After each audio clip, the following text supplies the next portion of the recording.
Sfida diffiċli ħafna, sfida b'risq l-istrina mill-Forzi Armati ta' Malta. L-għada tal-miliet 120 rekluta tal-Forzi Armati ta' Malta inaqdu u flimkien ħolqu inizjattiva ġdida biex permezz tagħha jgħinu lill-istrina.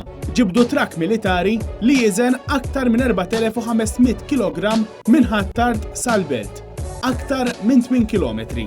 Ir-rekluti iltaqgħu il-Palazz ta' San Anton u ntlaqgħu mill-President ta' Malta Marie-Louise Coleiro Preca.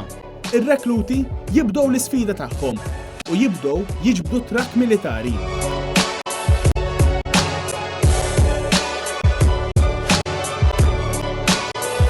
Minn San Anton ġibdu lejn il-witta bil-Kirkara u hemmhekk sabu tela diffiċli fejn ir-rekluti kellhom jitħabtu mhux ftit biex jiġbdu trakk. Wara l-battikata tal-witta bil-Kirkara, l-isfida waslithom sal-Ħamrun u hemmhekk bdew jieħdu r-ruħ. Ir-rekluti jaslu l-belt u jtemmu b'suċċess l-isfida dejjem b'risq l-istrina.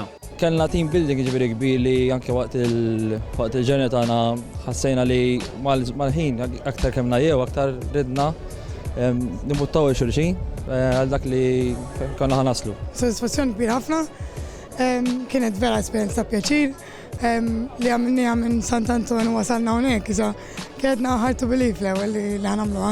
Jiena nħossni bla kliem li f'qalbi mifquqa bil-ferħ, b'sens ta' gratitudni għal dawn huma r-rekluti l-ġodda, dawn huma x-xempju tal-Maltin u l-Awċin. Min jaf, forsi s-sena d-dieħla ir-rekluti jiġbdu aktar minn trakk wieħed.